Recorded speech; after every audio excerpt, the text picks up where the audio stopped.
Aqui também. Começou.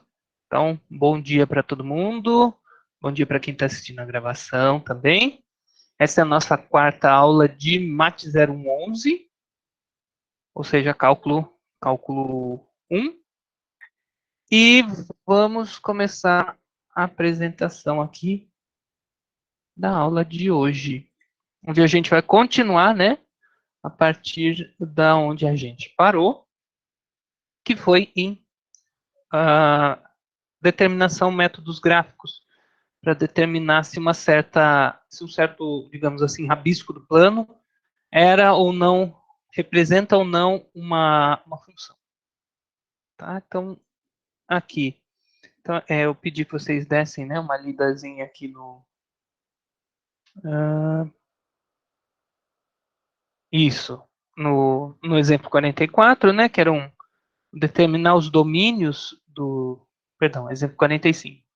Que era para determinar aqui os domínios dessas funções, né? E, bom, não é nada além do que está escrito aqui. Tipo, a gente vem e a gente tem que remover os pontos onde não faz sentido substituir x para obter número real. Então, essa parte eu vou assumir como dada. Tudo bem, pessoal? Alguma dúvida nessa parte? Então, vamos prosseguir. Então, agora sim. Deixa eu só ver uma coisa aqui. Ah, não, tá certo. Então, a gente já viu, né, grosso modo, quando é que uma figura pode representar uma função e de que jeito essa figura representa uma função. Então, aqui a gente vai retomar esse estudo dando nome aos entes. Então, um objeto geométrico que protagoniza o estudo das funções, permitindo-nos deduzir diversas de suas propriedades, é o gráfico de uma função de uma variável real a valores reais. Tá? Então, o gráfico pode ser visto também... Não. Vamos lá. Então, aqui, ó. O que é o gráfico de uma função de uma variável real a valores reais? Bom, dado uma função, né, A e B subconjuntos de R, portanto, eu tenho uma função plana, e F uma função de A em B, né, domínio em A contra domínio em B, regra F, ou o nome da função é F. O gráfico de F é o ente geométrico que representa, né, o gráfico de F é o ente geométrico que representa a função como subconjunto do plano. E esse ente geométrico é super importante. Então, vamos lá. O que é o gráfico de F? É o seguinte subconjunto do plano. O gráfico da função F são todos os pontos, né, de coordenada xy, do plano xy, tais que a segunda coordenada é F calculado na primeira coordenada. Notem que o gráfico é sempre um subconjunto do plano. Então, ele é a contraparte geométrica da função. Então, a função é um ente, digamos assim, conjuntista, abstrato, né, que existe independentemente do gráfico existir ou não. E aqui o gráfico é digamos assim, a encarnação da função enquanto subconjunto do plano para nossa visualização. Tá? Mas aqui é uma definição em que em que o gráfico aparece como de fato tendo uma existência dentro do plano. Estou muito filosófico. Então, ó, uma vez que o plano XY é identificado com R cartesiano R, que doravante passaremos a denotar simplesmente por R2, tem-se gráfico de F é o conjunto de pares XY pertencentes a R2. Então, olha, aqui ao invés de eu escrever plano XY, eu já estou escrevendo direto R2. Tá? Que a gente fez a identificação, foi a primeira coisinha que a gente fez nas nossas aulas, a identificação do plano com o R2, né, com o sistema de coordenadas, etc. Tal que a segunda coordenada é F da primeira. Isso daqui corresponde a escrever simplesmente que é o conjunto de todos os pares ordenados de R2 da forma x, f de x. Né? Porque afinal aqui é y ser igual a f de x, significa que a segunda coordenada do par ordenado aqui é f de x. onde x pertence, né? Ó, note que aqui o x e o y estavam em R2. Aqui eu já restringo o x variando no domínio de f, que é o A, no caso, porque a função é dada aqui, ó, como tendo domínio. Tudo bem até aqui? Alguma dúvida? Então, vamos lá. Qualquer coisa pode falar, me interpelar, mandar uma mensagem ali no chat que eu estou olhando. Então, aqui, né, o desenho simplifica muito. Então, aqui a gente tem o eixo X, o eixo Y. A gente tem o domínio representado em azul. Então, é o A. O A seria esse intervalo aqui, nesse meu desenho.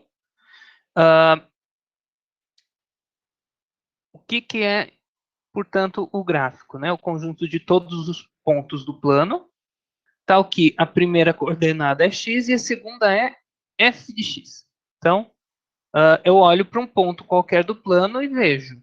É verdade que a segunda coordenada desse ponto é f calculada na primeira?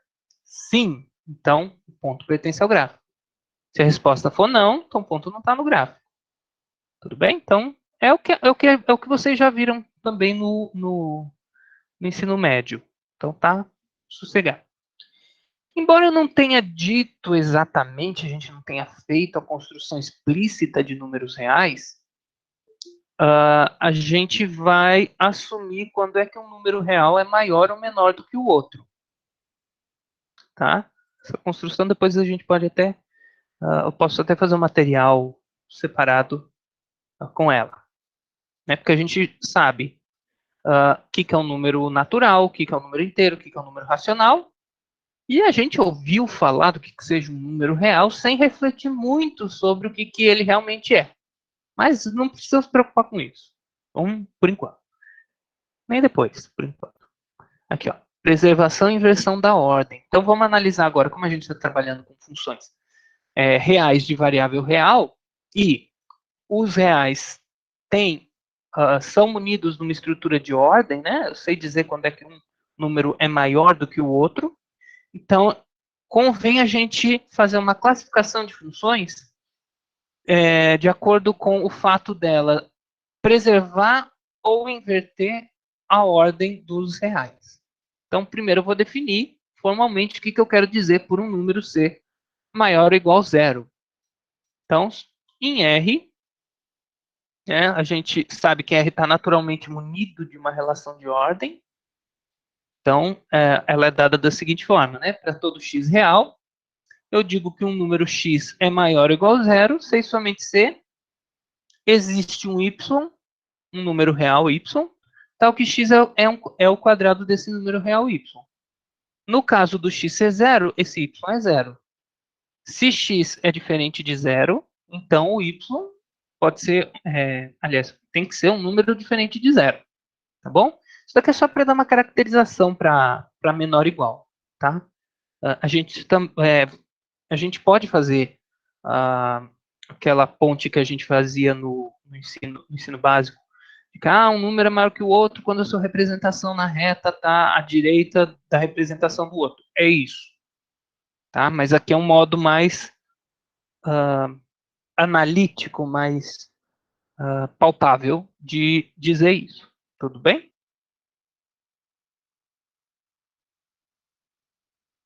Tranquilo, prof. Perfeito. Então, escrevemos. Então, note que primeiro eu escrevi aqui, né? O que significa o número ser maior ou igual a zero. Por quê? Porque em R eu tenho toda uma estrutura de somar, subtrair, multiplicar, dividir. Né? Tem várias coisas que eu consigo fazer em R. Então, eu só preciso definir para caracterizar a ordem o que significa ser maior ou igual a zero. E aí eu posso dizer que, dados dois números reais x e y, x é menor ou igual a y, se e somente se y menos x for maior ou igual a zero. A gente escreve x estritamente menor y, né? Isso aqui a gente lê como é estritamente menor do que y, para dizer que valem simultaneamente que x é menor ou igual a y, mas x é diferente de y. Então, a gente tira esse símbolo aqui que denota o igual, tá? Então, aqui é x x é menor ou igual a y, e aqui x é estritamente menor do que y. Tá? Então, e essas expressões têm os significados que a gente esperaria que tivessem. Por exemplo, o x menor ou igual a y significa que na representação real, o y vai estar à direita do x. E, inclusive, que o y pode ser o próprio x. Enquanto que aqui não, aqui significa que o y está estritamente à direita do x. Ele não pode estar aqui. Tá? Então, classificamos a seguir funções que tenham domínio e contradomínio em subconjuntos de R. Por quê? Tendo R uma ordem natural, que é essa que eu acabei de escrever, a gente, que é matemática, é mais estruturalista, a gente gosta de definir entes matemáticos como uplas, né? Ou duplas, ou pares, ou triplas, ou quádruplas. Então, eu escrevo assim para denotar que eu estou considerando o conjunto dos reais munido da estrutura de ordem. Tá? Então, como aqui eu tenho naturalmente uma estrutura de ordem, então eu vou fazer uma cópia dele aqui. Então, se eu tenho aqui um subconjunto A de R e um subconjunto B de R, então, claro que essa relação aqui se restringe a elementos de A. Eu sei dizer quando um elemento de A é menor que o outro. Basta eu enxergá-los como elementos de R e em R eu respondo, né? Então eu tenho aqui, sei lá, x e y em A. Como é que eu faço para decidir quem que é maior ou igual ou menor ou igual ao outro?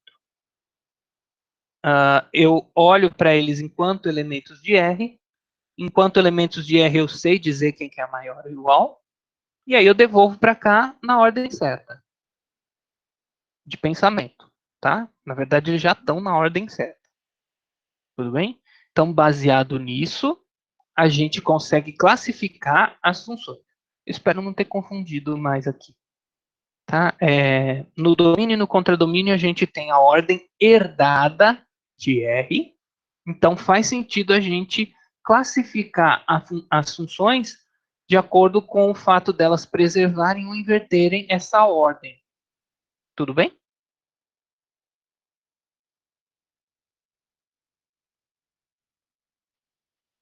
Certo. Então, vamos lá. Então, não é nada além do que a gente esperaria, né? Então, dados AB subconjuntos de R, aqui é importante observar que a gente está tomando sempre subconjuntos de R. Se eu tivesse conjuntos quaisquer, que nem aqueles sobre os quais a gente estava trabalhando no começo, né? Sei lá, estrela, copas, adaga. Isso daqui não tem ordem. Então, não faria sentido eu classificar uma função como crescente ou decrescente se o domínio dela é um conjunto que não tem ordem, tá? Então, para a gente vai ser de interesse classificar funções quanto a preservar a ordem, quando o seu domínio e contradomínio são conjuntos munidos de uma ordem, tá? Então, dados os dois conjuntos de uma função, f de A em B, dizemos que f é não decrescente se os valores dela não diminuem, ou seja, dados quaisquer elementos do domínio, tais que A1, né, é menor ou igual a 2, então f de A1 continua sendo menor ou igual a 2, f de A2. Tá? Então, ela é não decrescente se ela não faz os valores que estão aumentando diminuírem, ou seja, né, não faz decrescer valores que estão aumentando, assim dizer.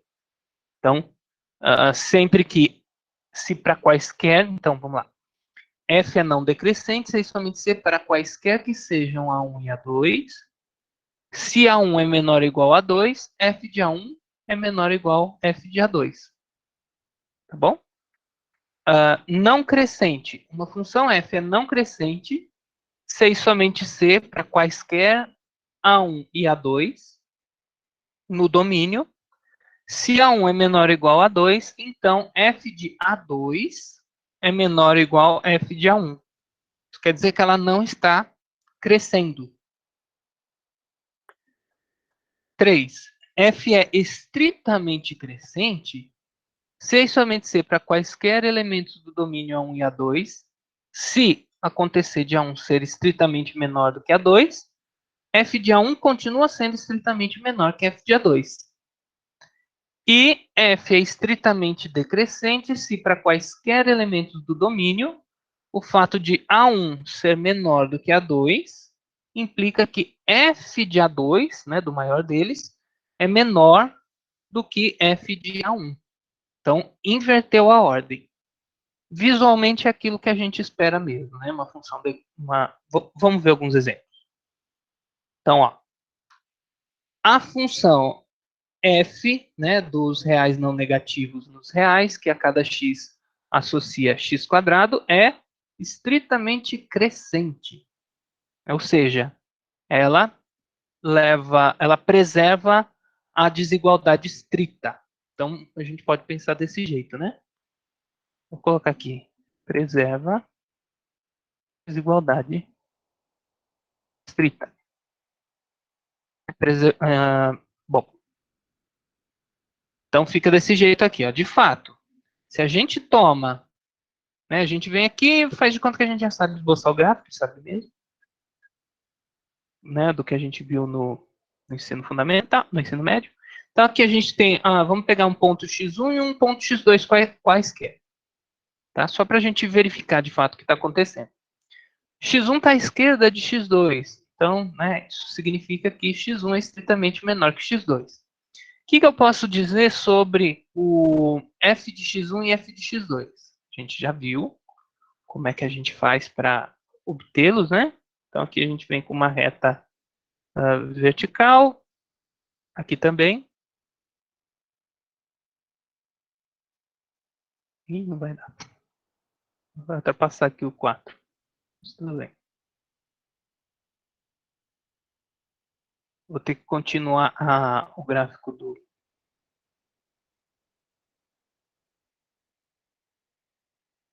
Então, sei lá, o gráfico continua assim. Bom, então, a gente vem aqui e encontra quem é o correspondente no gráfico. Então, a gente vem para cá. Jesus. Ficou tudo torto, mas... Então, ó, aqui nessa altura vai estar o... Aqui é x2, se esse ponto está no gráfico, ele é um ponto da forma xy, onde a segunda coordenada é f da primeira. Como a primeira coordenada aqui é x1, então esse ponto tem coordenadas x1, f de x1. Então, aqui é x1 ao quadrado. E aqui, por sua vez, é...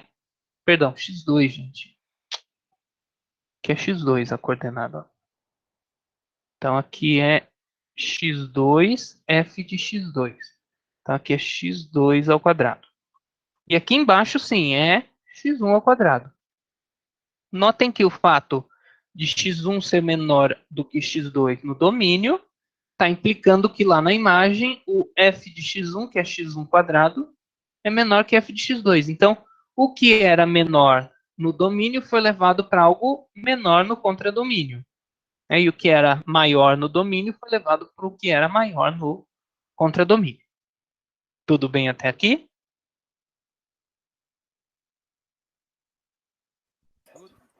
Sim, sim. Certo. Então, eu escrevi esse texto aqui. Né? Nota-se que ao escolhermos dois pontos x1 e x2 no domínio de f, tais que x1 é menor estrito do que x2, ou seja, x2 está à direita de x1. A imagem de x... Aqui eu fiz um desenho, né? A imagem de x1 por f, x1 quadrado, é menor do que a imagem de x2 por f, x2 quadrado. Ou seja, x2 ao quadrado está acima de x1 quadrado sempre que x2 estiver à direita de x1. Então, aqui eu noto, né, de fato, que há uma preservação da ordem. Quem está mais perto da origem na horizontal é x1, quem está mais perto da origem na vertical é a imagem de x1, e quem está mais para a direita do zero na horizontal é x2, e quem está mais para cima, né, que é a ordem que crescem os números, é o x2 quadrado. Para provar formalmente que trata-se de uma função de fato estritamente crescente, eu teria que fazer mais algumas coisinhas, mas para a gente tá bom até aqui. A gente sabe que a função é crescente porque ela preserva a desigualdade. Tudo bem?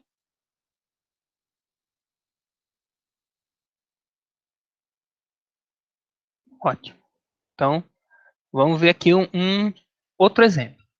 Vamos considerar essa função h dos reais positivos, os reais, que a cada número positivo leva no seu recíproco. Afirmo para vocês que essa função é estritamente decrescente. Então, quer dizer, ela inverte a ordem estrita. Vou escrever aqui. Ó. Inverte a ordem estrita. Então, se algo é menor do que o outro, a imagem desse outro vai ser menor do que a imagem desse um. Vai ficar mais claro aqui. Ó. Então, note que quando a gente escolhe dois pontos quaisquer aqui no domínio, ou seja, dois números positivos, então x1 e x2, tá? Tais que x1 é menor que x2, o que está acontecendo aqui, né? Porque x2 está à direita de x1. A imagem de x1, a gente vem aqui e vê quem que é a imagem de x1. É o ponto do gráfico, né? Que tem como segunda coordenada aqui, ó. Então, isso daqui vai ser 1 sobre x1. Opa, não é F, é H. E aqui eu venho e calculo F de X, H de x2. Vai vir nessa altura aqui, ó. H de x2 é 1 sobre x2. Então, aqui está acontecendo o exato oposto do que aconteceu no exemplo anterior. x1 é menor do que x2. No entanto, hx1 é maior do que hx2. Então, notem que a ordem foi invertida. Como a ordem foi invertida, então, e a ordem estrita, inclusive, né? Acontece que eu chamo essa função, eu a classifico como estritamente decrescente. Então, conforme eu aumento os valores da variável independente, eu estou obrigatoriamente diminuindo valores da variável dependente. Pode pensar assim também. Tá bom?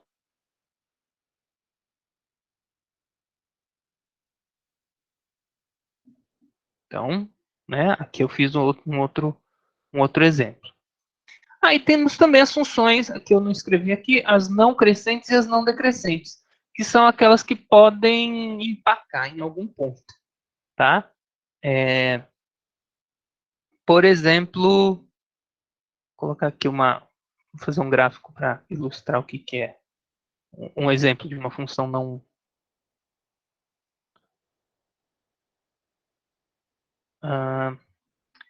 Então vamos olhar para isso daqui é gráfico de função, o aquecimento de uma mistura.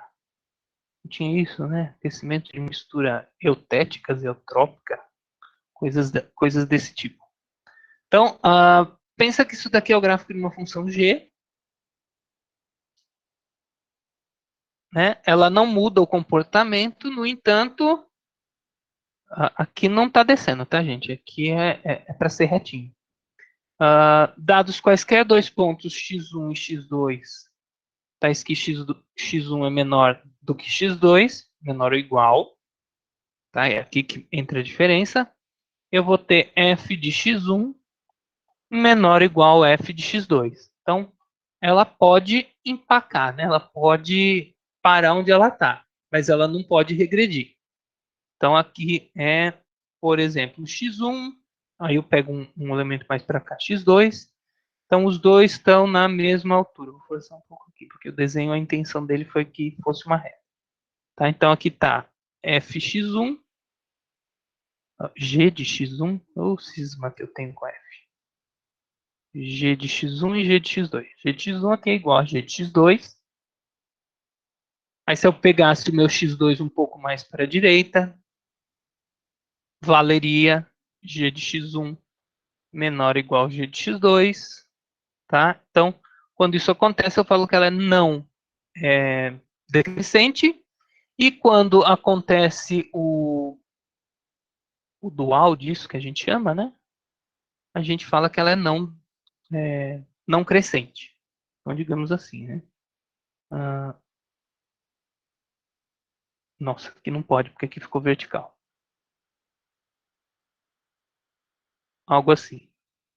Isso daqui seria gráfico de uma função não decrescente.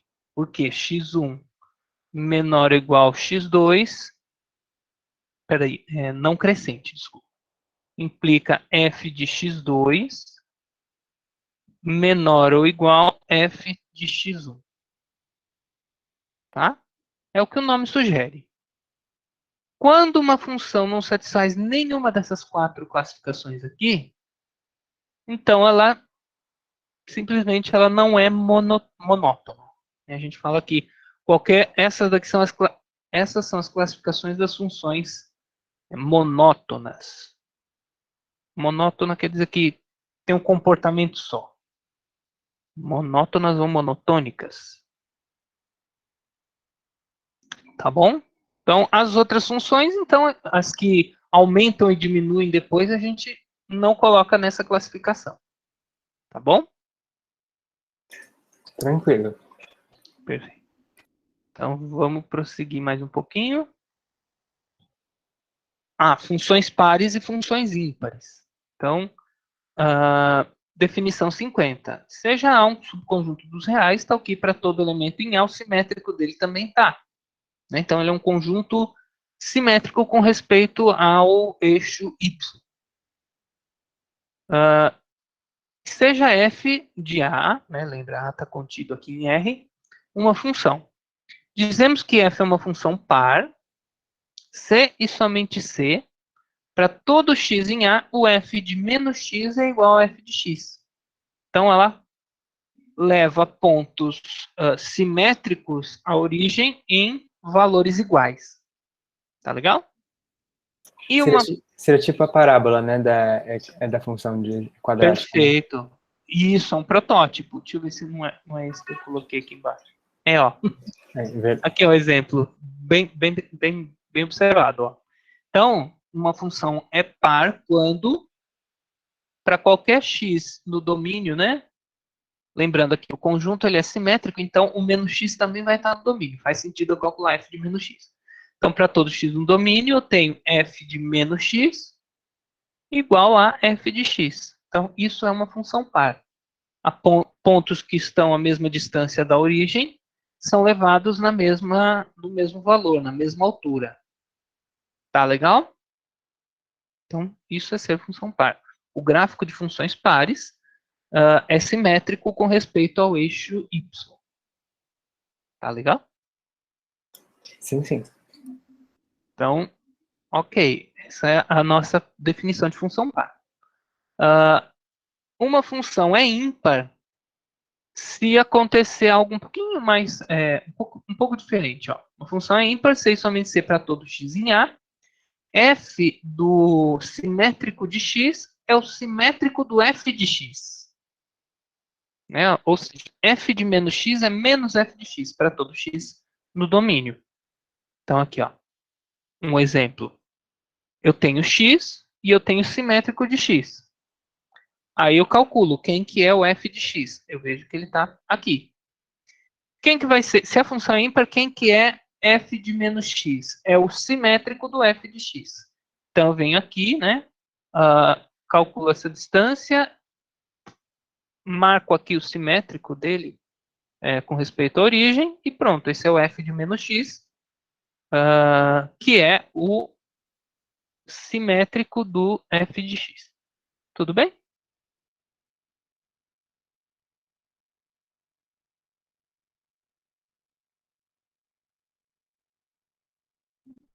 Perfeito. Bom, as funções, elas, como a gente já viu lá no começo da nossa exposição, no começo era pensado, uma função ela tem que ter uma fórmula, né, que dê todos os valores, e a gente viu que hoje em dia não é mais esse conceito. O conceito de função é simplesmente uma relação unívoca e total, né? Os exemplos que a gente viu até agora são funções que são dadas em termos de uma formulinha só. A gente não precisa se restringir a esse tipo de função no nosso estudo do cálculo. Então, existem também as funções definidas por partes. Tá? Então, boa pergunta. A função nula, Matheus. Uma função que é par e ímpar, por quê? Para todo f de x. É uma ótima pergunta. Ó, vamos pegar a função nula e vamos verificar que ela é ímpar e par ao mesmo tempo. Então, o que, que faz a função nula? Todo número real leva no zero. Ela é par, porque para todo x real, note que aqui R é um conjunto simétrico, né? Para todo x que está em R, menos x também está. F de menos x é zero. F de qualquer coisa que eu colocasse aqui dentro é zero. Aqui dentro a gente costuma chamar de argumento da função. Tá? Então, qualquer elemento que a gente coloque no argumento da função dá zero. E isso daqui é f de x. Logo, né, f de x é igual a f de menos x para todo x? Então ela é par. Em compensa, por outro lado, né, para todo x real, para todo x pertencente aos reais, f de menos x é zero. Pode ser visto como menos zero, né? Zero menos zero, dando mesmo, isso daqui é menos f de x. Logo, também é ímpar. Tá? Então, pergunta bacana. Então, o que é uma função, né? Voltando aqui, funções definidas por partes. Uma função f, né, do seu domínio num conjunto C, é uma função definida por partes quando tiver leis diferentes em subconjuntos diferentes do seu domínio. Então, ó, aqui tem um exemplo. Ó. F, que tem por domínio R contra domínio R, e X ele leva em. Aí eu coloco esse colchete aqui para indicar que tem vários casos a considerar. Então, a gente tem o domínio, né, a reta real, conforme está indicado aqui. A gente tem os seguintes casos. Olha, se x é menor ou igual a 1, o valor da função é 1. Então, eu tenho que ter aqui, ó. Vou marcar aqui quem que é o 1. 1 está para cá. Então, daqui para trás, eu já tenho uma definição para a função. F dos valores daqui são 1. Então, ok. X quadrado caso x seja estritamente maior do que 1 e menor ou igual a 2. Vou colocar o 2 aqui. Então, aqui, ó, vou fazer uma bolinha aberta para indicar que o 1 não está aqui no intervalinho. E uma bolinha fechada para indicar que o 2 faz parte do intervalinho. Então, aqui é a segunda parte, o segundo pedaço do domínio que eu estou definindo. Né? Aqui, f de x tem como regra x quadrado. Então, está verificado essa segunda parte. E a terceira, né, x estritamente maior do que 2 vale x mais 1. Então, daqui em diante, vale x mais 1. Esse é o nosso f de x. Então, observem que essa daqui é uma função, né, porque é unívoca e total, dá para verificar em cada pedacinho do domínio, e que tem regras diferentes em pedaços diferentes do domínio. Note que todo ponto de R cai em um desses casos. Isso é importantíssimo. Senão a relação dada aqui não seria total. Né? Então, outra coisa é que a interseção tem que ser vazia. Né?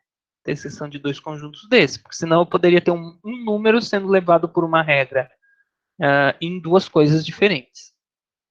Tá? Por uma regra ele é levado em uma coisa e por outra ele é levado em outra. Então, mas em geral, vai ser, quando é dada uma função definida por partes, é porque já é função. Vocês não vão precisar verificar, isso é função. Não. falo que é função dada por partes, eu estou me referindo a uma função que é definida com leis diferentes em pedaços diferentes do domínio. Tá legal?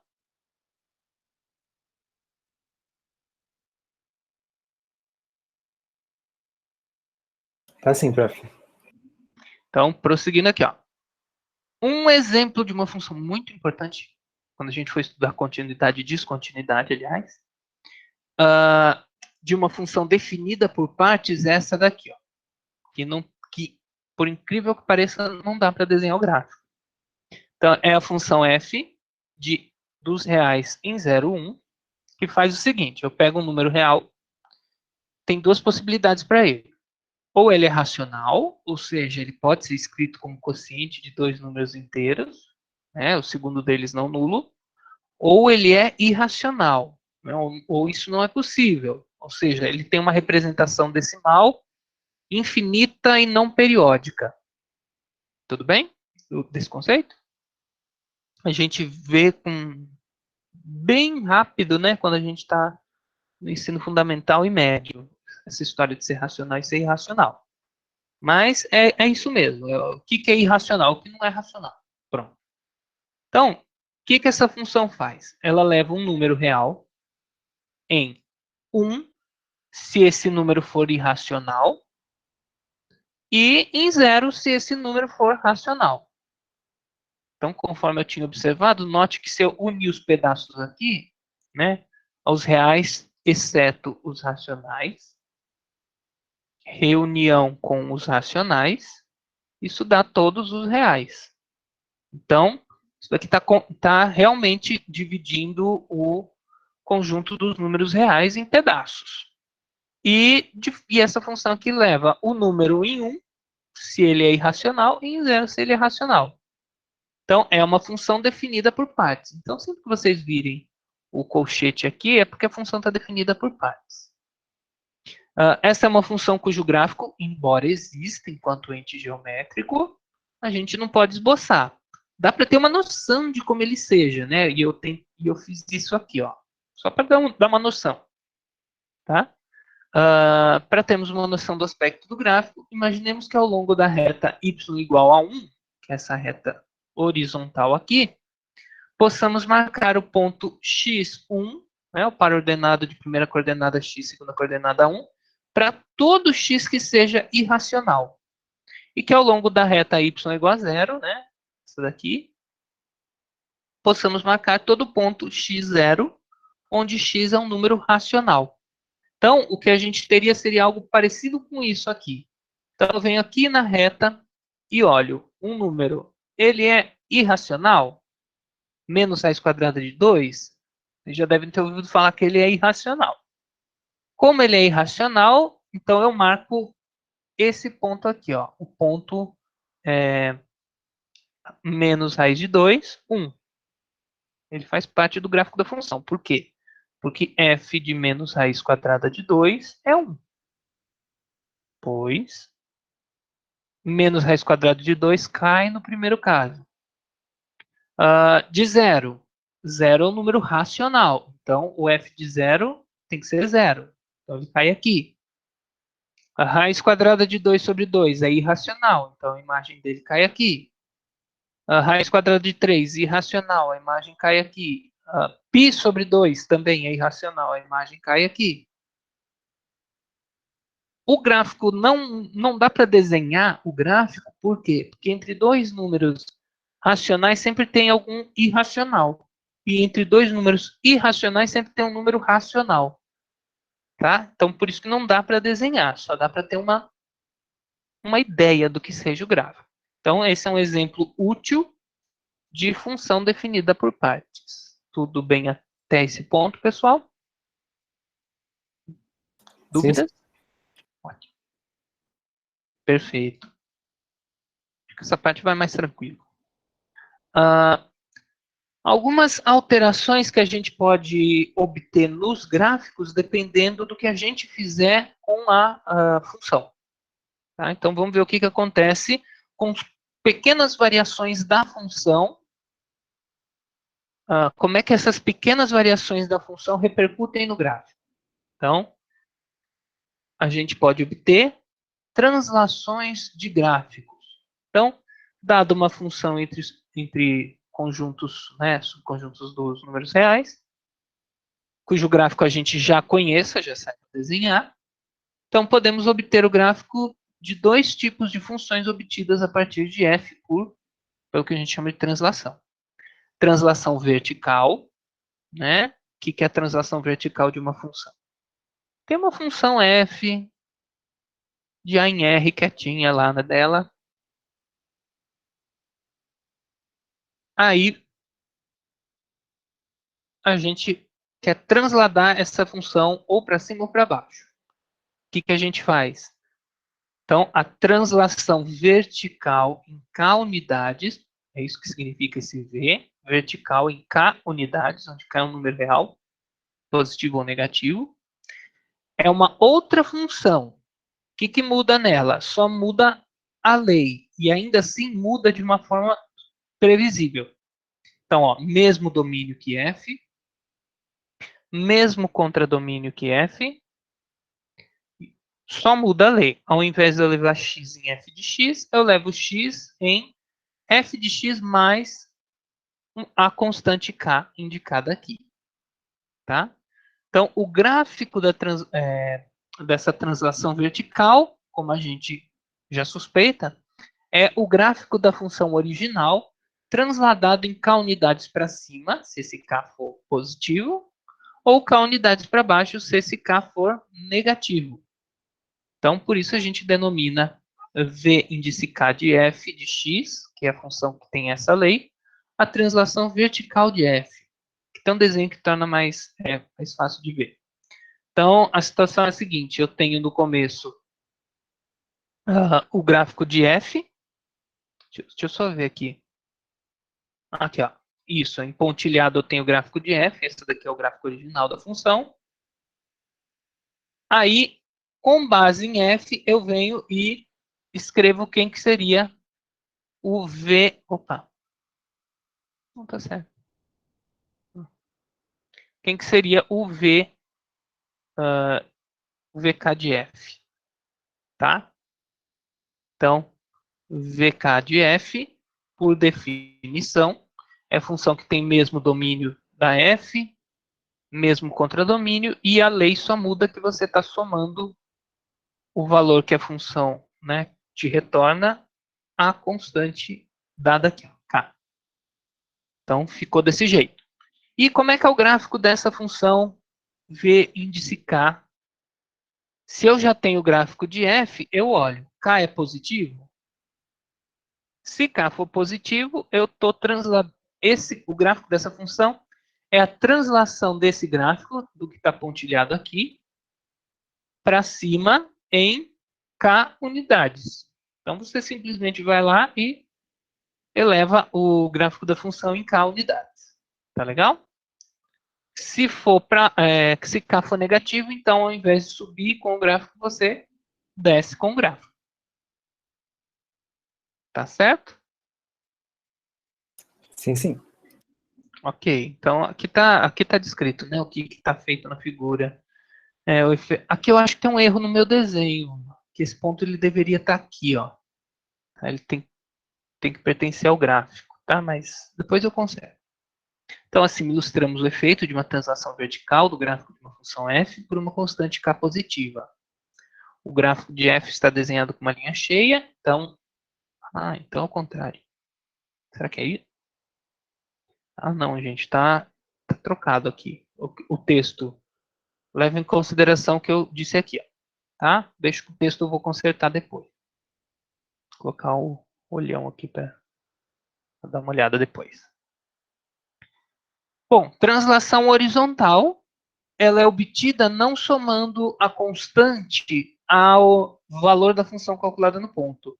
Eu já somo ao argumento da função, tá? Então, dado uma função real a valores reais, f, eu consigo, né, e o número k, tais que, para todo x pertencente ao domínio da f, o x mais k tem que estar no domínio, senão não faz sentido eu calcular f de x mais k, tá? A função translação horizontal ela é dada pela seguinte fórmula. H índice K de F, de A em R, é a função que a cada x leva em F de x mais K. Tá?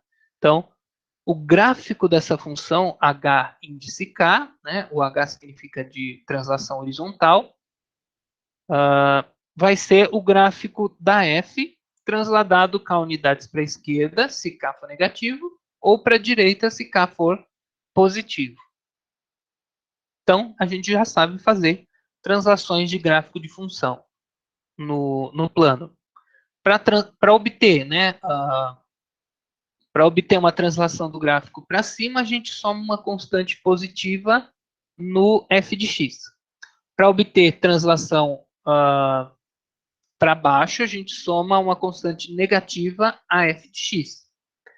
Para obter uma translação para a direita, eu pego, né, ao invés de f de x, eu pego f de x mais k. E para obter uma translação à esquerda, eu pego f de x mais k com k negativo. Tá bom?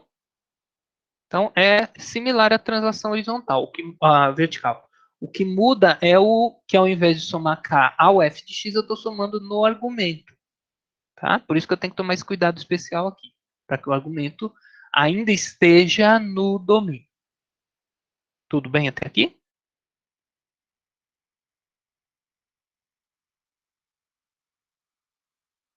Perfeito, então, pessoal. Então, acima ilustramos, então aqui, né, vocês podem notar que um gráfico é translação horizontal do outro. Né? Aqui o K é negativo, então eu tinha aqui originalmente o gráfico pontilhado. Quando eu somo ao argumento da função f o K negativo, o gráfico da função obtida é uma cópia do gráfico da função original, transladado K unidades para a esquerda. E se fosse positivo, K unidades para a direita. Perfeito. Aqui tá certo o texto, tá? É só no anterior mesmo que tá.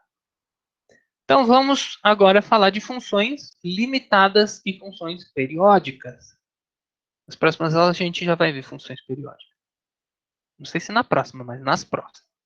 Então aqui, ó, funções limitadas e funções periódicas. Então, esses conceitos de limitação e periodicidade eles ficam mais fáceis de analisar quando a gente olha para o gráfico de uma função, ao invés de olhar para a lei ou para o conjunto de pares ordenados que ela realmente é. Então, eis a importância do gráfico, né? Então, definição 56, o que é uma função limitada? Então, dados dois, né, uma função real de valores reais, né, ou seja, tanto domínio como contradomínio são subconjuntos de R. Dizemos que f é limitada se e somente se existir um m positivo, tal que para todo x pertencente ao domínio, o módulo, né, o valor absoluto de f de x seja menor ou igual a m. Perfeito, Matheus. Seno e cosseno são exemplos de funções limitadas. Bem, o que isso significa em termos gráficos, né?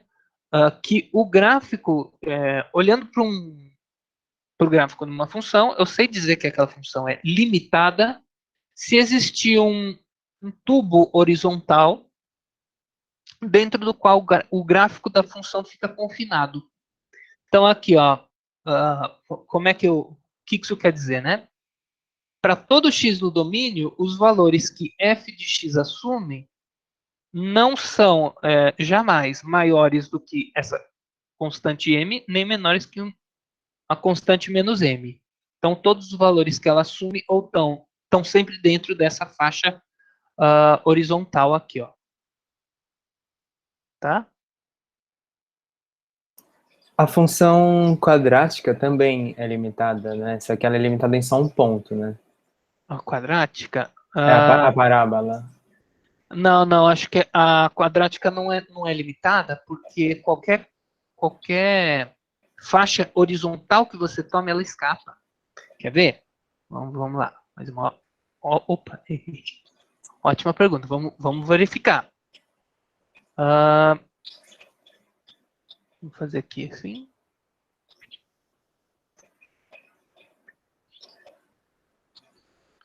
e a parábola aqui. Então, a parábola ela cresce ilimitadamente. Esse é o problema dela, para ser limitada. A gente só, né, claro que a gente só consegue esboçar uma porção finita da parábola, mas ela continua para cá e continua para cá, indefinidamente. Função fx igual a x quadrado. Ah, entendi, tudo bem. Ah, não era esse o exemplo que você estava pensando? Não era isso sim, só que eu estava pensando, por exemplo, em um valor abaixo da parábola, mas aí não faria parte da função. Ah, sim, sim. Eu pensei errado, tá certo. Não, não, imagina. Ah, aproveitando, né? Por que não seria limitado, então? Só para a gente arrematar aqui. Nenhuma constante m que você escolha consegue confinar todo o gráfico da função numa faixa horizontal, né? Por exemplo, sei lá, o m aqui, ó. O m é essa altura, então vem aqui menos m também. Marcar o menos m. Bom, dado isso é super legal, o Matheus, É Marcelo. Marcelo, super legal, Marcelo, isso que você falou. Vamos ver que de fato ela não é limitada. Dado qualquer m que você tome, aqui, né, a alturinha m, sempre vai ter ponto que escapa da faixa.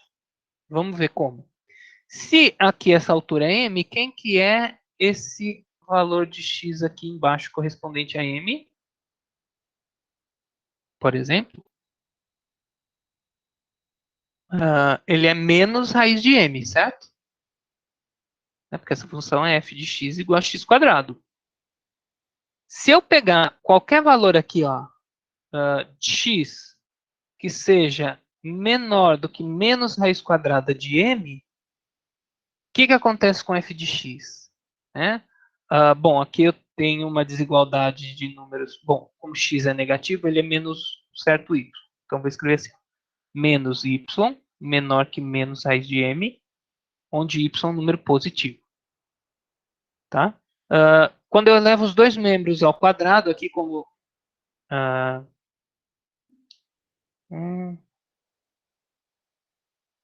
Pera lá.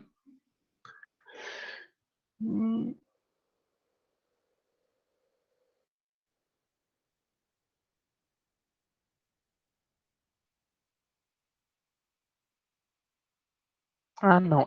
Aqui é assim, multiplico os dois membros por menos 1. Então, aqui vai ficar, muda a desigualdade, né? Fica y maior do que raiz de m. E agora sim, eu tenho dois números positivos, né? Menos raiz de m era negativo, então raiz de m é positivo. Elevo agora os dois membros ao quadrado, né? E agora sim, eu sei que, né, que a função que eleva ao quadrado para números positivos é crescente. Então, aqui eu vou ter ó, y quadrado maior do que m. Né? Isso quer dizer o seguinte, que quando eu tomar aqui, ó, o meu x não é menos y, então, quando eu fizer x quadrado, isso vai ser menos y quadrado, que é igual a y quadrado. Assim, dessa forma, qualquer x que eu tome à esquerda de menos raiz quadrada de m vai corresponder um ponto aqui que é maior, né? Então, o y quadrado vai estar aqui, ó, que está para cima do m. Como isso pode ser feito para qualquer M que você pensar, 1000, 1 milhão, 1 bilhão, Google e por aí vai, basta você tirar a raiz quadrada e tomar um número menor que menos essa raiz quadrada, então você acaba argumentando assim que é impossível você encontrar uma constante na qual você consiga confinar todos os valores. Logo, a argumentação de que a função x quadrado não é limitada é um exemplo super interessante para a gente tratar aqui. Obrigado por trazer à tona, Marcelo. E todo mundo entendeu mais ou menos o que eu fiz? A gente vai usar esse raciocínio muitas vezes, em especial quando a gente for trabalhar com limites no infinito, tá? Dado um m, a gente conseguir valores que ultrapassam esse m. Tá bom? Então, esse daqui é um exemplo, não é um exemplo de uma função limitada. Função seno e cosseno, sim. Então, aqui, ó, proposição 57, né, que na verdade é uma equivalência do que a gente entende por função limitada. Então, seja f de A em B uma função, de agora em diante eu vou omitir, eu não vou falar mais, de valores reais, uma função real a valores reais. A gente já vai subentender que é isso.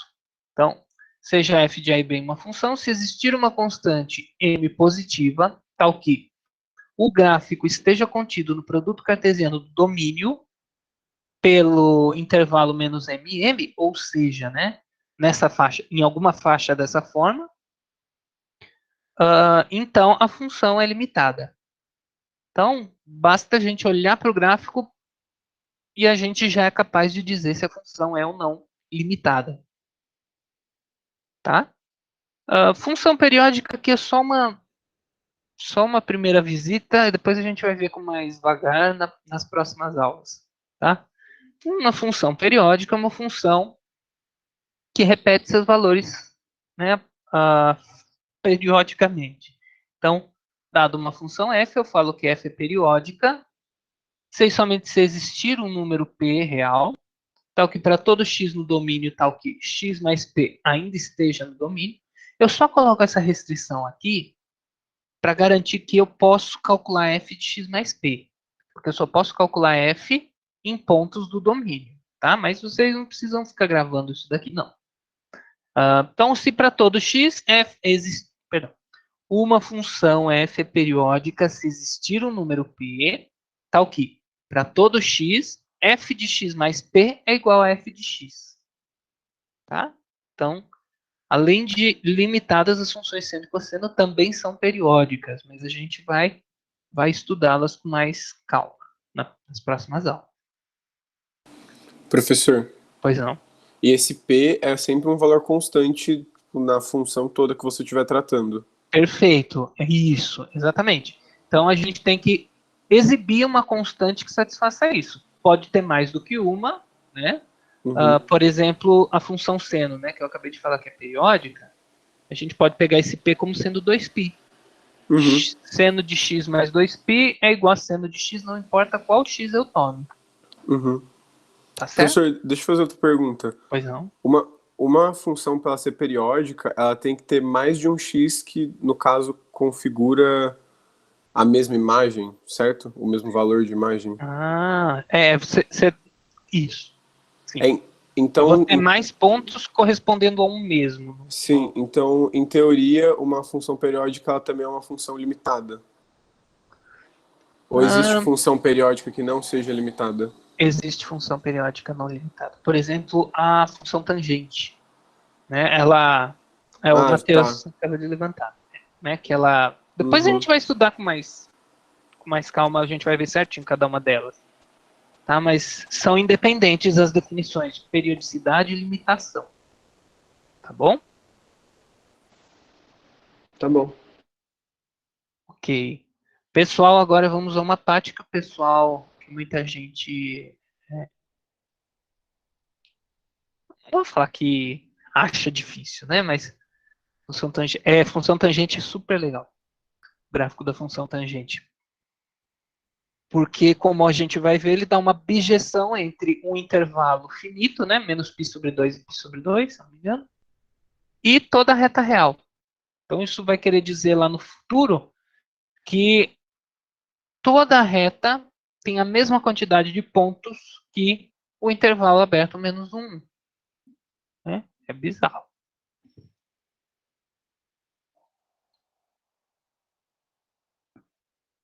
Então, vamos agora analisar um conceito muito importante, muito bacana, que são os conceitos duais no contexto das relações.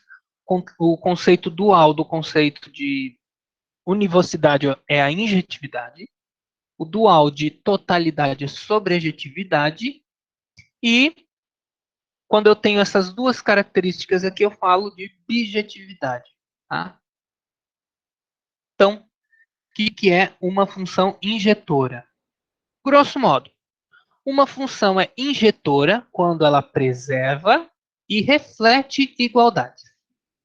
Então, o que significa preservar e refletir? Então, a gente tem uma função, domínio, né, uma lei, né, o nome da função, domínio contra domínio. Preservar a igualdade significa o seguinte: se eu tenho x1 igual a x2 no domínio, claro, como é função, f de x1 é igual a f de x2. Senão, não seria função. Né? Não posso ter uma mesma coisa sendo levada em duas coisas diferentes. O que significa refletir igualdade? Então, pensa no B como se fosse o espelho. Se lá no espelho eu tenho y1 igual a y2, então, quando eu olho aqui os elementos do domínio que vão em x1 e o que vai em y, perdão, quando eu tenho o elemento x1 que vai em y1 e o x2 que vai em y2, eles são iguais também. Então, quer dizer o seguinte, ó, preservar é o que toda função faz. Então, se x1 é igual a x2, então f de x1 é igual a f de x2. Isso aqui não precisa ser injetor, isso aqui é por ser função. Então, é univocidade, tá? Pela relação ser unívoca. E refletir significa o seguinte, se eu tenho, né? Aliás, o meu erro aqui foi que eu peguei reflexos no espelho sem objeto real correspondente. Então, aqui eu tenho que pegar reflexos. Um reflexo de x1, fx1, um reflexo de x2, fx2. Tá? Então, se eu tenho reflexos iguais, é porque os objetos já eram iguais. Tá? Então, e reflete significa o seguinte: se f de x1 é igual a um f de x2, né, se dois pontos têm a mesma imagem, então x1 já era igual a x2. Então, é uma função que preserva e reflete igualdades. Esse é um dos modos de enunciar injetividade. Tudo bem, pessoal?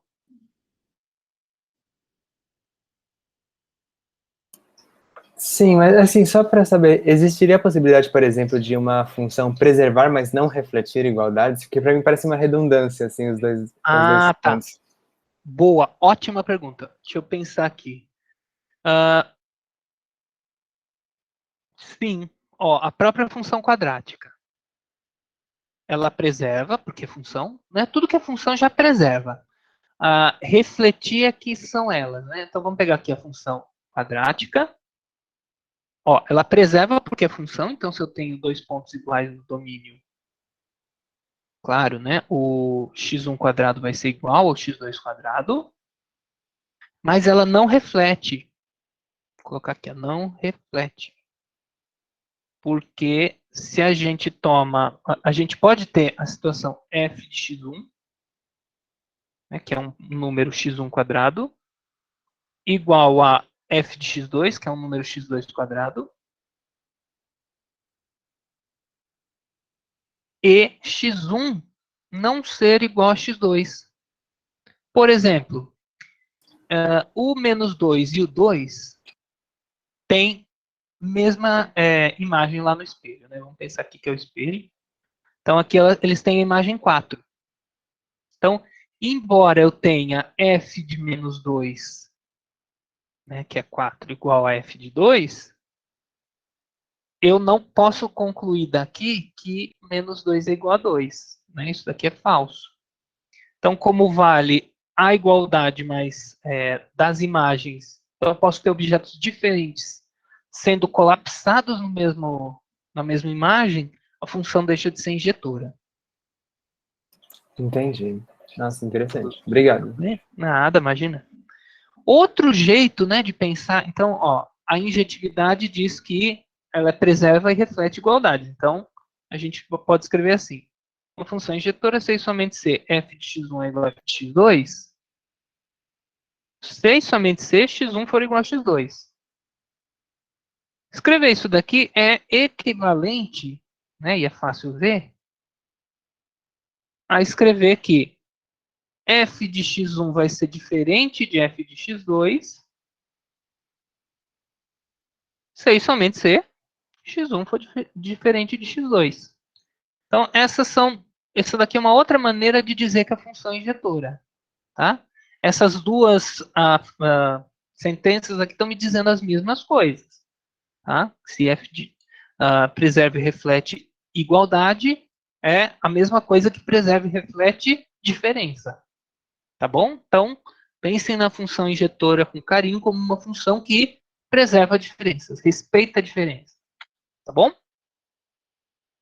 Então, ó, é o que está escrito aqui, ó.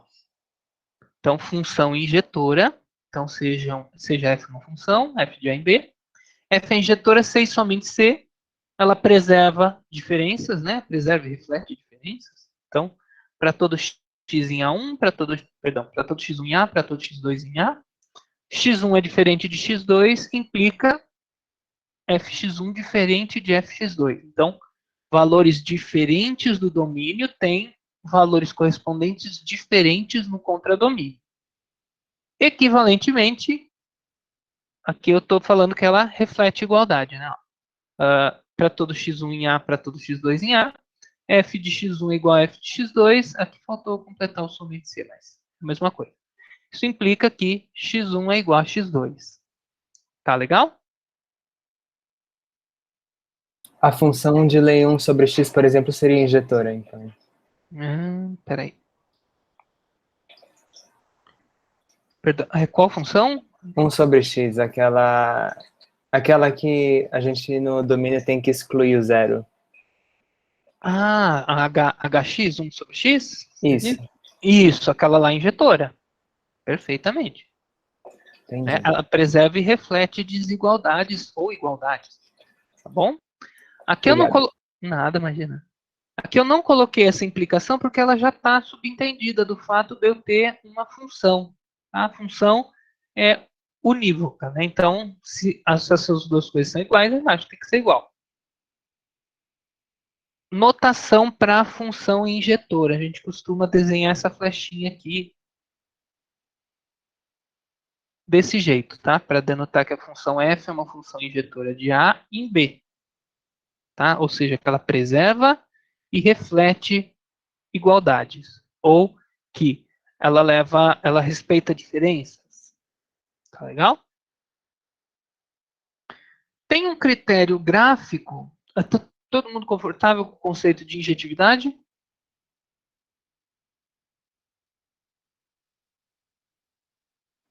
Professor, você vai mostrar o gráfico agora da função injetora, né? Isso, vamos ver um critério gráfico para determinar se é injetor. Acho que fica mais fácil de visualizar com o uso do gráfico, talvez. Sim, sim.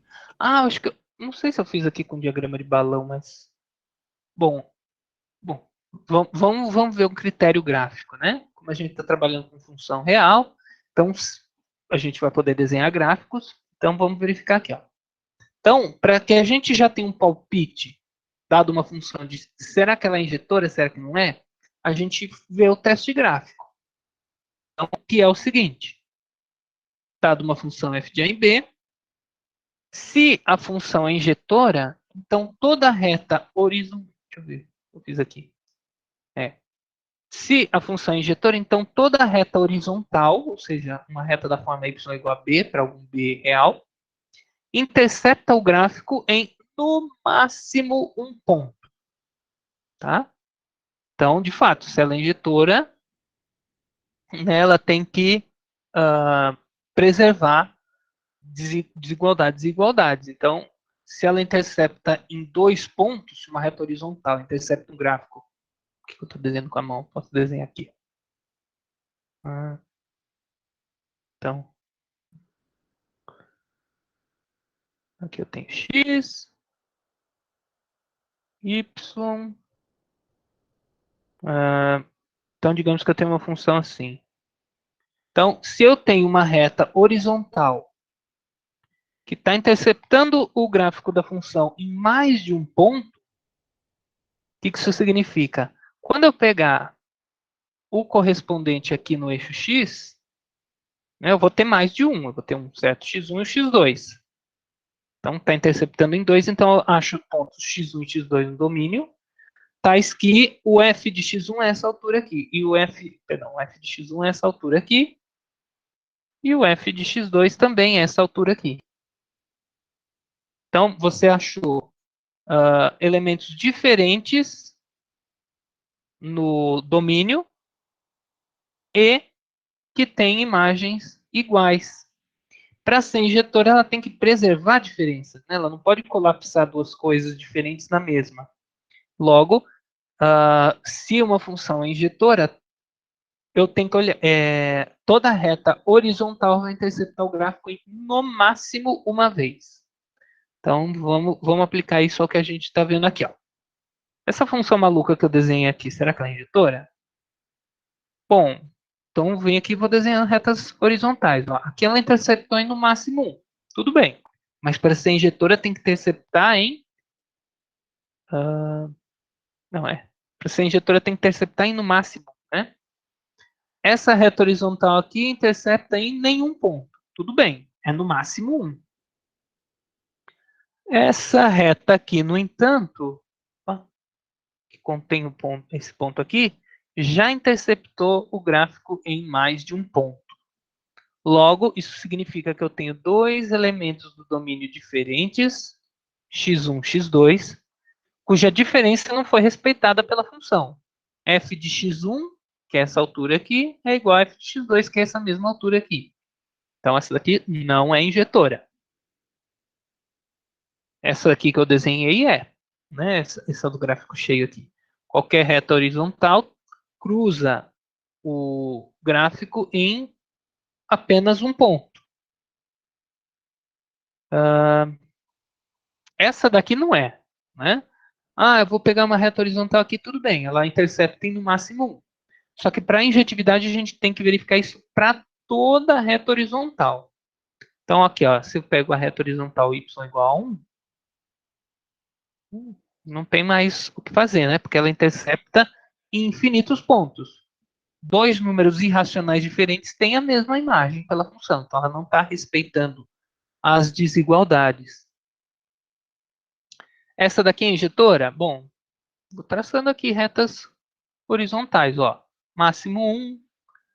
Aqui, que parece o ponto mais problemático, também ela está interceptando em no máximo um ponto.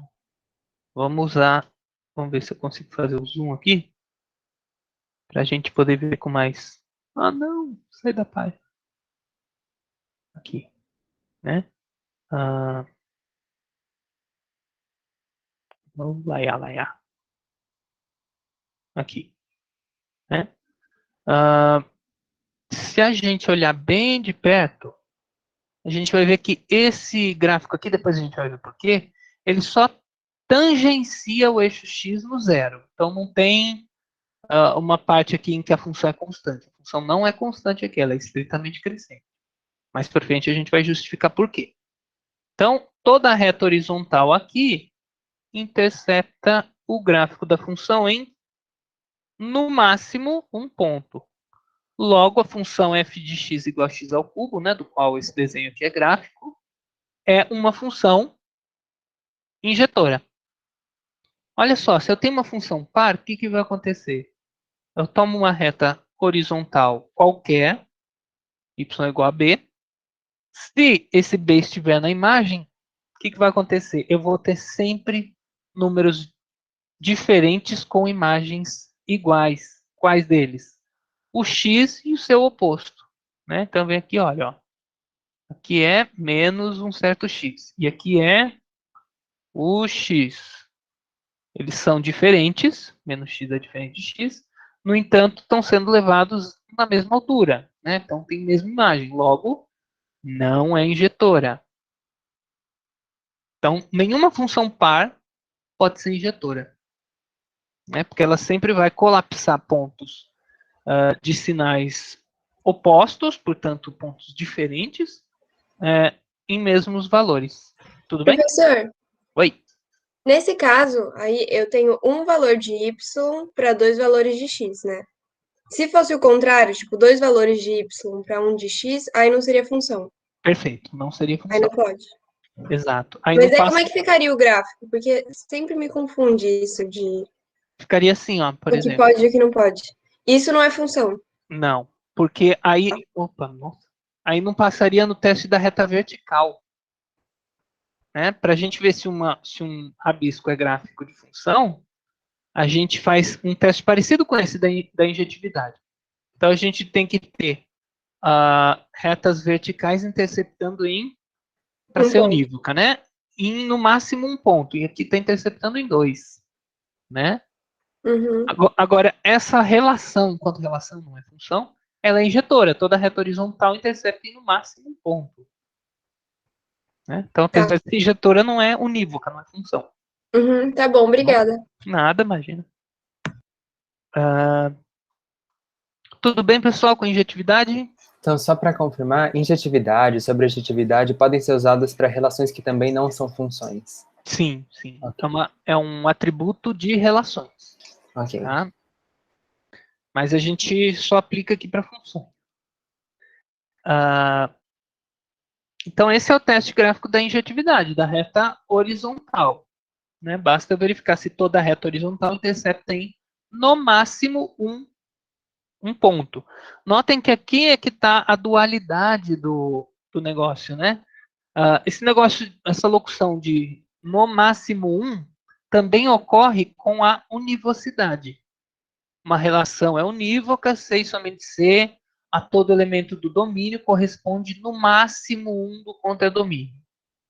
Então, agora, o enunciado da injetividade é algo em que primeiro eu falo sobre o contradomínio, né? Então, estou mudando a ordem das coisas, e depois eu falo do domínio. Então, o que seria injetividade? A todo elemento da imagem, né? Não é bem do domínio, é da imagem. Não, perdão, do contradomínio, tá certo. A todo elemento do contradomínio corresponde no máximo um elemento do domínio. Tudo bem?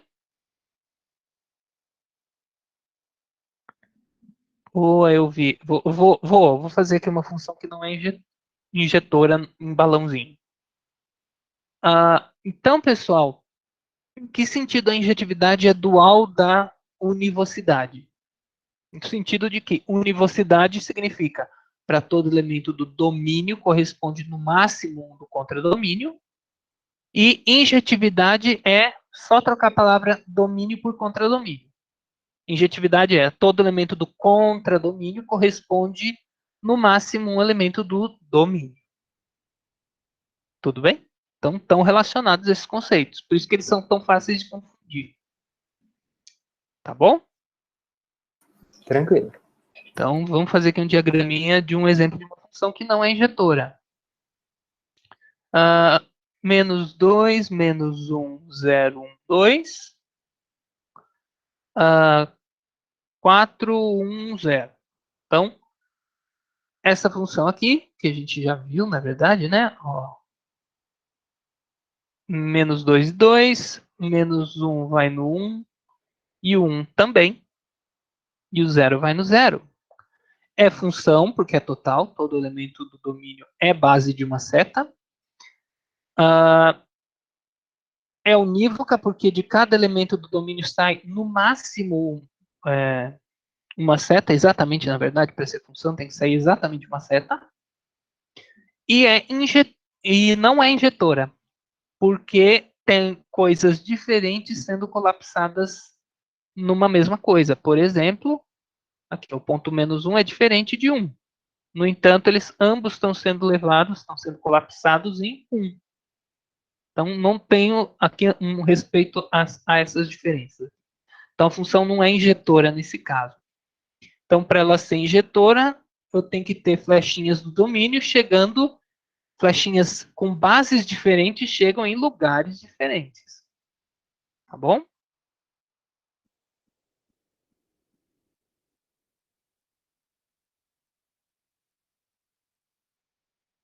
Tudo bem, eu vivi? Tranquilo. Opa. Então, vamos prosseguir. Aqui está escrito com mais cuidado, né? o enunciado preciso do teste gráfico para injetividade, né, dada uma função. Se, para você verificar que não é injetor, é mais fácil, né, porque verificar injetividade seria testar para toda a reta horizontal. Então, né, na prática isso é impossível. Então, é mais fácil você exibir a testemunha de que uma função não é injetor usando esse gráfico. No sentido que você pode exibir quem que é a reta horizontal. Então, para, por exemplo, argumentar que uma certa função não é injetora, você verifica encontra alguma reta horizontal que intercepte a função em 2 pontos. Pronto. Se você encontrou essa reta horizontal e os 2 pontos, aí você mostra explicitamente quem são o x1 e x2 e que eles têm a mesma imagem. Pronto. Aí já ficou provado que ela não é injetora. Mas se ela passar no teste da reta horizontal, então você já tem um ótimo palpite para dizer, ó, é injetora. Preserva desigualdades. Tudo bem até aqui?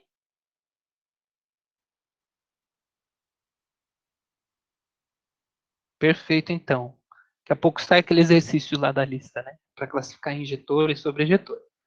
Então, no diagrama, só reforçando, né? No diagrama de balão, a relação é injetora, C e somente C, setas diferentes, com bases diferentes, chegam em lugares diferentes. Tá? Ou seja, preservam diferença. Tá aqui, ó. Aqui eu só escrevi, tá? Mas a gente já fez vários exemplos. A função que a cada x leva em x² mais 1 não é injetora. Então, existem retas horizontais aqui que interceptam o gráfico em mais de um ponto. Então, já não é injetora. Agora, o que é ser sobrejetora? Ser sobrejetor vai ser o dual de ser uma relação total. Uma relação era total quando a todo elemento do domínio corresponde, no mínimo, um elemento do contradomínio. Dualizando essa locução, só eu trocar a palavra domínio por contradomínio. Então, uma relação é sobrejetora quando a todo elemento do contradomínio corresponde, no mínimo, um elemento do domínio. Tá legal? Para uma função sobrejetora existir, então, o domínio tem que ser sempre maior ou igual ao contradomínio, né? Porque se o domínio for menor, vão ter 2 valores do contradomínio chegando em um mesmo do domínio em algum momento, né?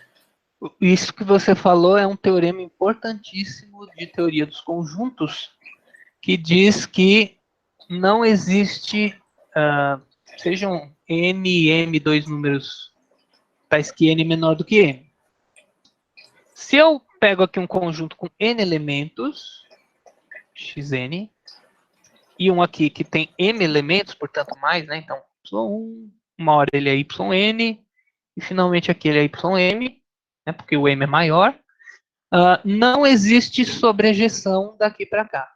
Então, sobrejeção a gente costuma denotar assim. Então, não existe sobrejeção de um conjunto com menos elementos para um de mais elementos. É isso que você falou, não é, Marcelo? Sim, sim. Sua intuição está certa. Para conjuntos finitos. Tá. Quando passa para infinito, aí a gente já tem que tomar mais cuidado. Então, então vamos lá. Então, formalmente, né, o que é função sobrejetora? Uma função f é sobrejetora se para todo elemento do contradomínio, aliás, se todo elemento do contradomínio é imagem de alguém do domínio. Né? Então, se para todo y em B existe um x em A, tal que y é igual a f de x. Equivalentemente, se a imagem de A por f for igual a B. Então, alguns jeitos de dizer que uma função é sobrejetora. A imagem do domínio coincide com o contradomínio, né? A imagem de A por F é igual a B. Para todo elemento do contradomínio corresponde pelo menos um elemento do domínio, ou seja, todo elemento do contradomínio é oriundo de algum elemento do domínio. E é isso, né? Aqui. Ele pode sobrar elementos em B. Isso. O que a Julia está falando é sobre aqui, né? Nesse caso, esse seria o A, esse seria o B. E não poderia ter bijeção porque... Eita. Não poderia ter sobrejeção porque, por exemplo, para cada um tem que ter no mínimo um daqui.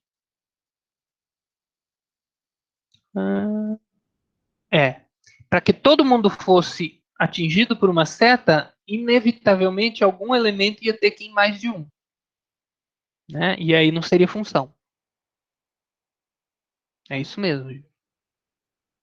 Então, qual que é o correspondente teste gráfico para função sobrejetora? Bom, Professor, pois não.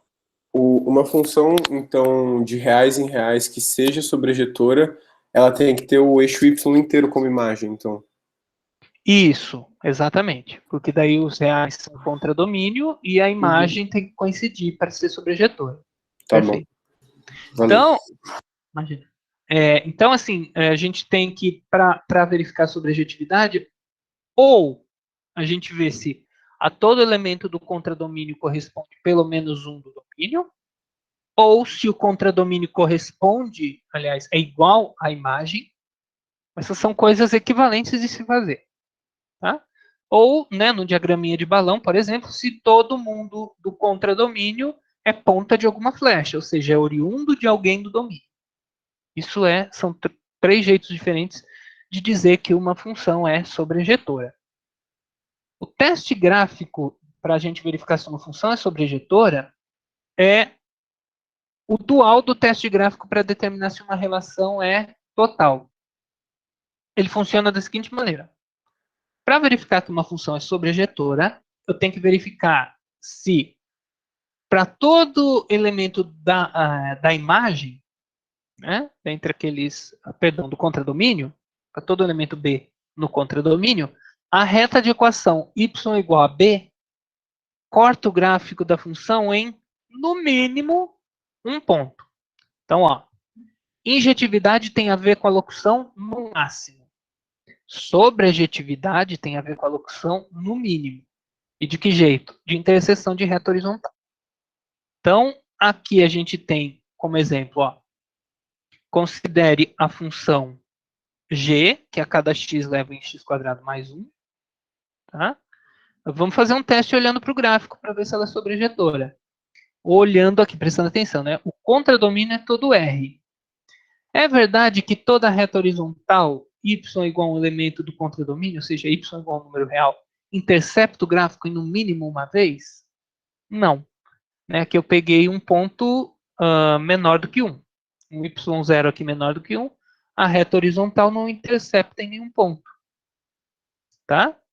No entanto, se a gente considera como função h, agora eu mudei o contradomínio, ó, não é mais r, é 1 até infinito. Ou seja, o intervalo de todos os números maiores ou iguais a 1. Neste específico caso, a função é sim sobrejetora, porque aí eu só posso, para executar o teste da reta horizontal, né, o teste gráfico, tomar valores y igual a b para b pertencente a esse intervalo aqui. Então, para b maior ou igual a 1. Então, se eu pego b igual a 1, ele vai interceptar em no mínimo um ponto. De fato, ele vai interceptar em exatamente um ponto. E qualquer número que eu pego aqui maior vai interceptar em no mínimo 1. Tudo bem que intercepte em 2, em 3, em 1000, infinitos, tá? O importante é que seja no mínimo um ponto. Tudo bem? Sim, sim. Perfeito, então. E como é que no diagraminha de balão a gente identifica, né, que uma função é sobrejetora? Se não tiver ninguém sobrando no contradomínio, né? Por exemplo, isso aqui não é sobrejetor. É função, então só pode ser uma flecha de cada um. Não é sobrejetor. Por quê? Porque tem alguém aqui que ficou de fora, que não veio de ninguém. Né? Ele não é ponta de nenhuma flecha. Então, olhando no balãozinho, né, claro, tem como você raciocinar depois, verificar o porquê desse critério de fato estabelecer a sobrejetividade da relação. mas eu estou apresentando para vocês só o básico mesmo, tá? O mais profundo é bom que vocês leiam o material, façam os exercícios para fixar bem. Tudo bem até aqui? E a notação de sobrejetividade é aquela flechinha com uma ponta dupla, assim, ó. O negócio que trincou. Aqui e aqui. Isso é sobrejeção. Tudo bem?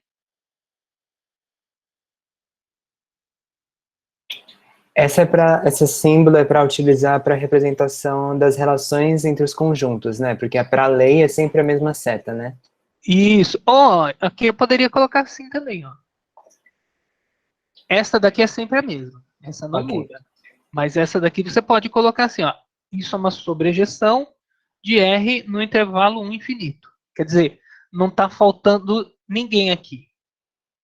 Né? Todo mundo daqui é imagem de alguém daqui. E injetividade é quando essa parte vem para o finalzinho da seta aqui. Tá bom? Finalmente, o que é uma função bijetora?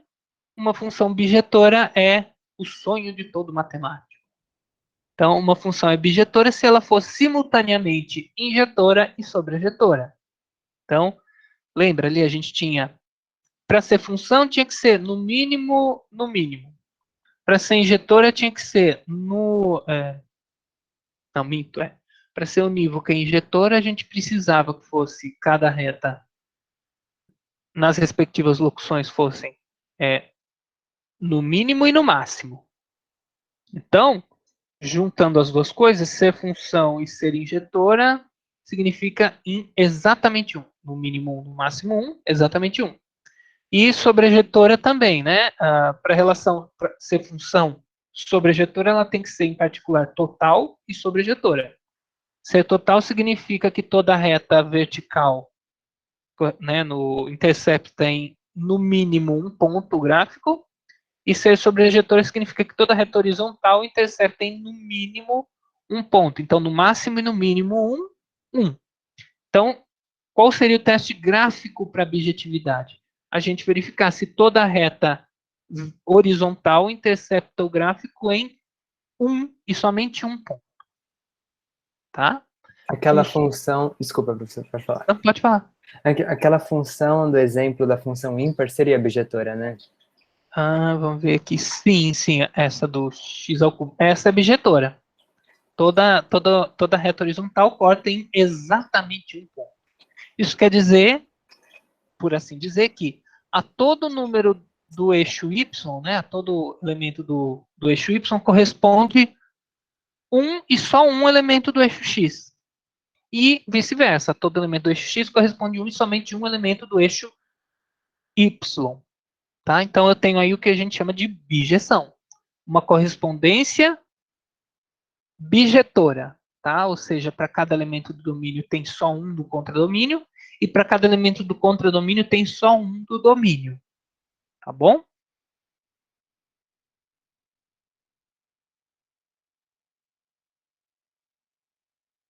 Tudo bem, Marcelo?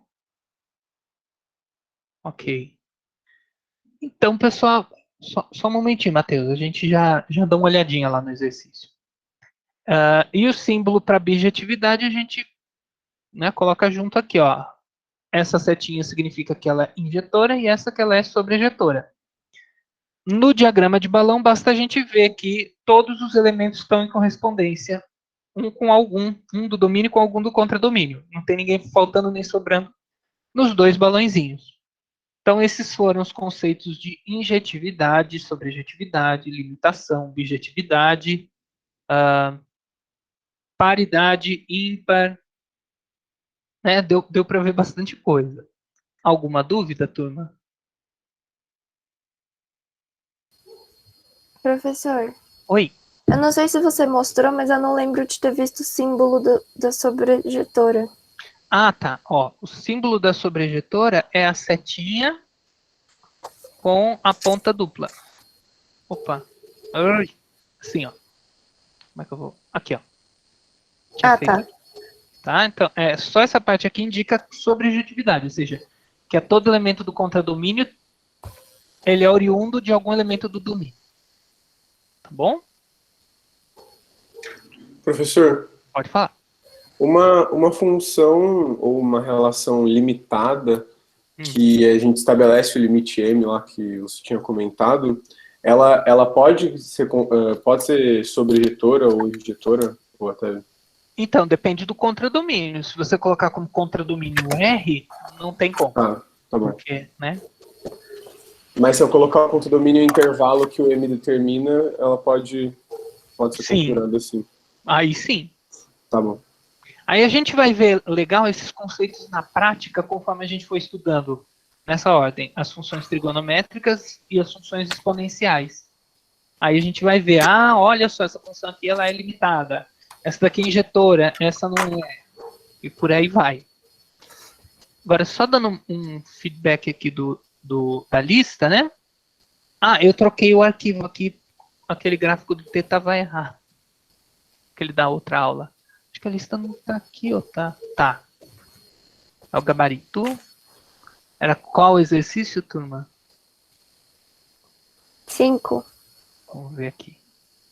O exercício 5. Era do seno. Era qual item mesmo? Acho que era o R. Perdão, é esse daqui, né? Função R.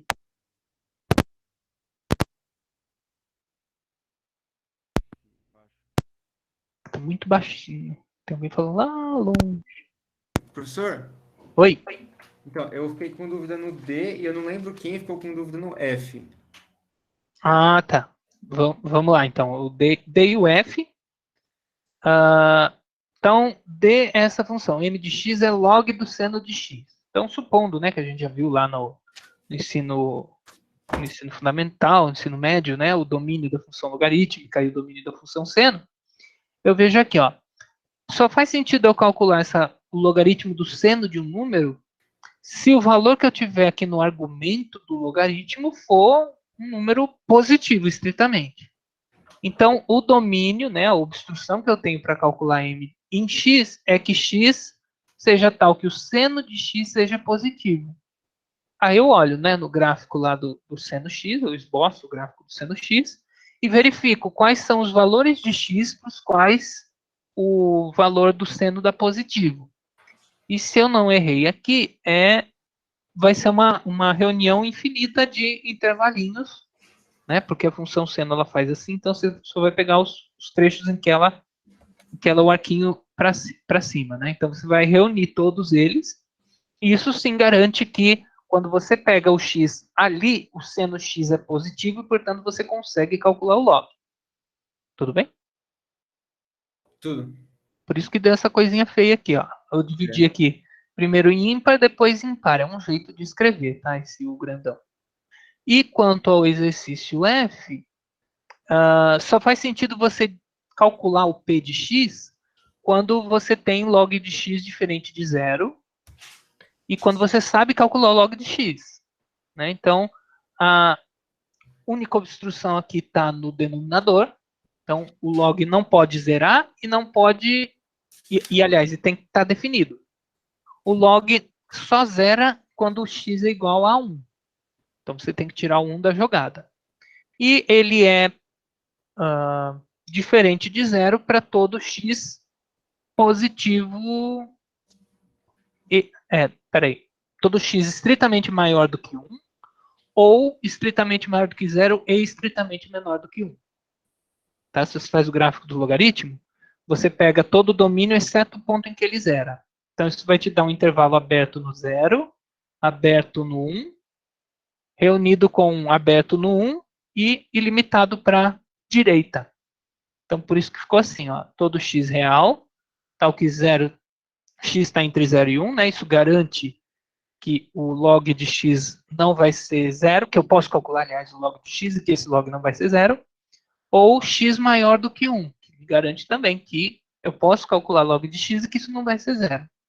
Então, dessas formas aqui que a gente foi encontrando o domínio, tá? A gente achou para quais valores de x essa expressão me dá um número real. Então, o truque aqui está em encontrar uma condição tal que se for satisfeita para x, o log x ali, ou a expressão esteja sempre definida. Tá certo? Opa, Professor, oi. no caso da 5A, também tá certo dizer que a resposta pode ser o reais, aquela barra ao contrário, sabe? Reais excluindo menos 1 e 2? Tá. Sim, sim. Todo, que exatamente tem esse significado. X real, que não é menos 1, nem 2. Que são os únicos pontos em que daria problema para calcular isso, porque o denominador daria 0, obteria uma indeterminação. Tá. Então é outro jeito de escrever também. Também tá certo. Tá perfeito. Beleza. Obrigada. Nada. Mas, imagina. Mais alguma pergunta, turma?